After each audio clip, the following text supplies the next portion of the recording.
नमस्कार। चलिए आज एक बहुत ही दिलचस्प बात समझते हैं, रेसिप्रोसिटी की। सोशल आर्किटेक्चर यानी पारस्परिकता की सामाजिक संरचना।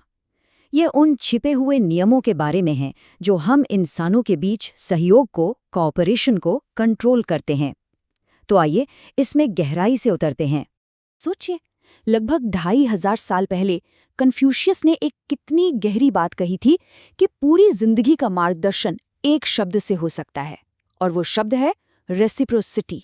मतलब जो अपने लिए नहीं चाहते वो दूसरों के साथ भी मत करो। यही है हमारे आज के विश्लेषण का आधार, जिंदगी का एक सीधा साधा नियम।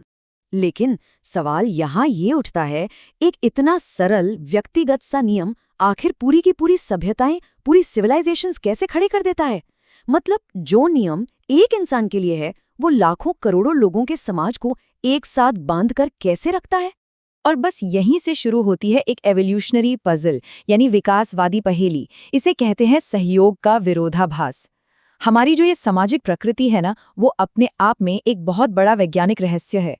इस रहस्य को समझने के लिए एक बहुत महत्वपूर्ण शब्द है अल्ट्रा सोशियलिटी। इसका मतलब है बहुत बड़े बड़े सहकारी समूहों में रहने की क्षमता। ये क्षमता हम इंसानों में है और कुछ ही दूसरी प्रजातियों में, जैसे कि नेकेड मोल रैट्स। जरा सोचिए इस बारे में। चींटियों या मधुमक्खियों से हम अलग हैं।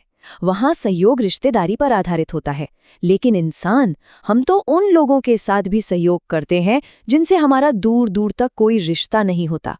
और यही बात इसे इतना असाधारण बना देती है। अब जो चीज इसे सच में दिलचस्प बनाती है वो ये है कि अल्ट्रा सोशलिटी विकास के मूल नियमों को, उसके कोर लॉज को वायलेट करती हुई दिखती है। सर्वाइवल ऑफ द फिटेस्ट और लगातार प्रतिस्पर्धा के इस खेल में इतने बड़े पैमाने पर सहयोग पैदा कैसे हो सकता है? यही तो है सबसे बड़ा विरोधाभास। तो इस पहेली का जवाब क्या है? इसका जवाब एक बहुत ही सरल नींव पर टिका है, जिसे हम सुनहरा नियम या गोल्डन रूल भी कह सकते हैं। और वो जवाब है पारस्परिकता। आम भाषा में कहें तो तुम मेरी मदद करो, मैं तुम्हारी मदद करूंगा।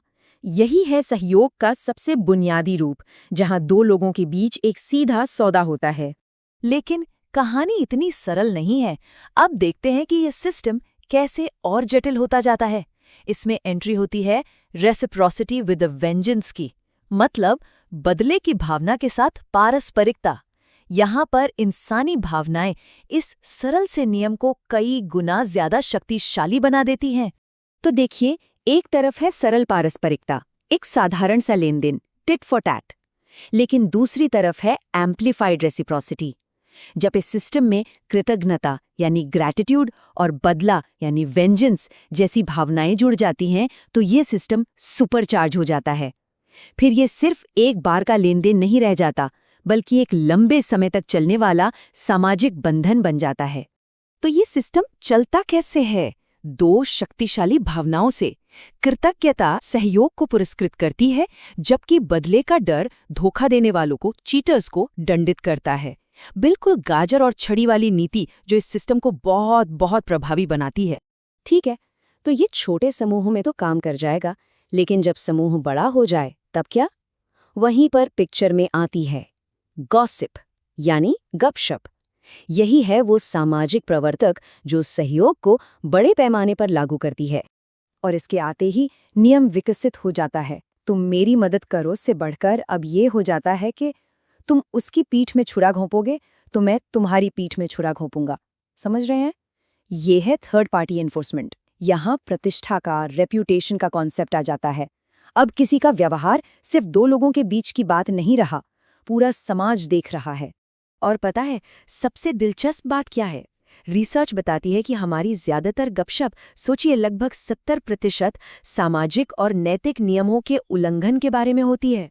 इसका मतलब साफ है, गपशप सिर्फ टाइम पास या मनोरंजन नहीं है, ये एक सोशल पुलिसिंग मैकेनिज्म है, एक सामाजिक निगरानी का सिस्टम जो हमें बताता है कि समूह में आखिर क्या चलेगा और क्या नहीं।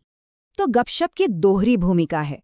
पहला, ये एक पुलिसकर्मी का काम करती है, नियम तोड़ने वालों को पहचानती है और उनकी प्रतिष्ठा को नुकसान पहुंचाकर उन्हें दंडित करती है। और दूसरा, ये एक शिक्षक का काम करती है, बाकी सबको ये सिखाती है कि देखो इस खेल के नियम क्या हैं और उन्हें तोड़ने का अंजाम क्या होता है। तो इन सारे कॉन्सेप्ट्स को एक साथ जोड़कर देखें तो हम क्या सीखते हैं? चलिए इसके टेक अवे पर आते हैं और इसे एक शक्तिशाली रूपक के साथ समझते हैं। पारस्परिकता का ये जो पूरा जाल है ना, ये एक सामाजिक फोर्स की तरह काम करता है। एक ऐसी अदृश्य लेकिन बेहद शक्तिशाली चीज जो हमारी सामाजिक दुनिया को आकार देती है। ये हर बातचीत में, हर रिश्ते में मौजूद है। और इसीलिए मशहूर फिल्म स्टार वॉर्स का ये dialogue, use the force, Luke, यहाँ बिल्कुल आकर फिट बैठ जाता है। ये सिर्फ एक फिल्म का डायलॉग नहीं है, ये इस सामाजिक शक्ति को समझने और इस्तेमाल करने की एक सलाह है। तो आखिर ये सब जानना जरूरी क्यों है? ये इसलिए मायने रखता है क्योंकि ये हमें अपने सामाजिक जीवन की समस्याओं को हल करने में मदद करता है। ये हमें मैनिपुलेशन से, यानी लोगों द्वारा हेरफेर से बचाता है। और सबसे बड़ी बात, इन नियमों को समझकर हम जीवन के इस खेल को बेहतर ढंग से खेल पाते हैं। और मैं इस पूरे विश्लेषण को एक आखिरी, सोचने पर मजबूर कर देने वाले सवाल के साथ खत्म करना चाहूंगा। अगर हमारा सहयोग बदला लेने और गपशप जैसी चीजों पर टिका है, तो ये हमारे बारे में क्या बताता है? हमारी इंसानी प्रकृति के बारे में ये क्या खुलासा करता है? सोचने वाली बात है।